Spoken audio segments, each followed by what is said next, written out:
qu'il y a eu d'autres sujets.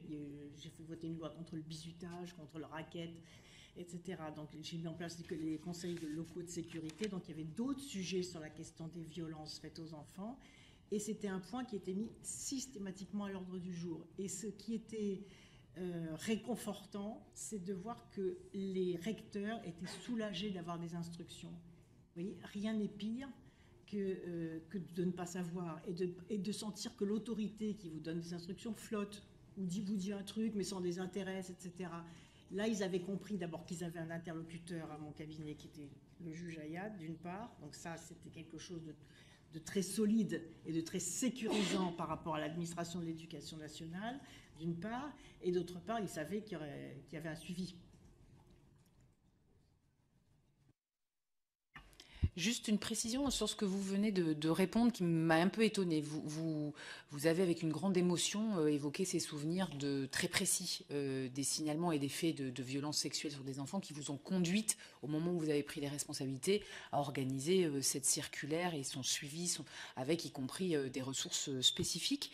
Et vous avez dit après, je ne sais pas. C'est-à-dire que lorsqu'on est après votre départ du ministère, et donc, est-ce que vous pouvez revenir là-dessus? Ça peut surprendre dans l'engagement politique parce que j'imagine que vous ne vous êtes pas désintéressé de ces questions. Mais est-ce que c'est-à-dire que lorsqu'il y a un successeur, alors c'est peut-être une question faussement naïve, hein, mais c'est aussi pour éclairer ceux qui nous écoutent sur la façon dont l'action publique perdure et est efficace dans le temps. Lorsqu'un nouveau ministre arrive, est-ce que vous avez eu un entretien ou est-ce que vous avez échangé ou souhaité transmettre un certain nombre de sujets qui vous semblaient prioritaires à votre successeur?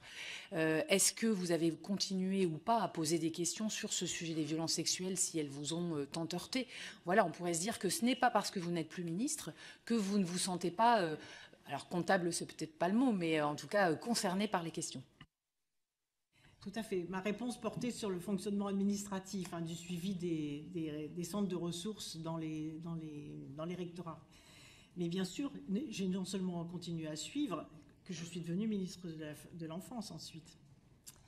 Donc je passe du ministère de l'Enseignement scolaire au ministère de l'Enfance, où je continue d'ailleurs à être vigilante, et où là aussi je fais voter un certain nombre de textes, et notamment la question de la prostitution des mineurs, que j'interdis, et puis la loi sur l'autorité parentale, qui a encore un grand espace sur la lutte contre les violences faites aux enfants dans cette loi sur l'autorité parentale, et en particulier, comme j'avais créé, étant justement au ministère de l'Éducation, l'association des parents à l'école, avec la création d'une semaine des parents à l'école pour bien articuler la responsabilité éducative des parents et la responsabilité éducative des enseignants, j'avais veillé en rebasculant du côté du ministère de la Famille et de l'Enfance à la continuité de ces actions. Tout à fait.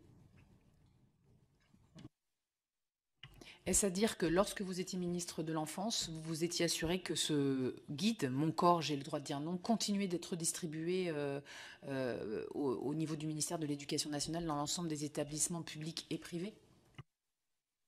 En tout cas, j'ai transmis à mon successeur et je pense que ça a été fait et je ne sais pas, à un moment ça s'est arrêté, ça s'est étiolé, je ne sais pas pourquoi. Ça serait intéressant d'ailleurs que votre commission d'enquête puisse savoir à quel moment ça s'est interrompu. Ouais. Oui, on va regarder ça effectivement parce que c'est un exemple, on pourrait en choisir d'autres, mais de la façon dont l'État contrôle, mais aussi accompagne ce sujet de prévention des violences et qui peut nous intéresser parce qu'on parle quand même de 25 ans, ce qui est effectivement choquant au regard de toutes les victimes d'aujourd'hui. Dans ce texte, il y a tout un sujet, vous y êtes revenu à l'oral sur les mesures conservatoires applicables aux fonctionnaires mis en cause.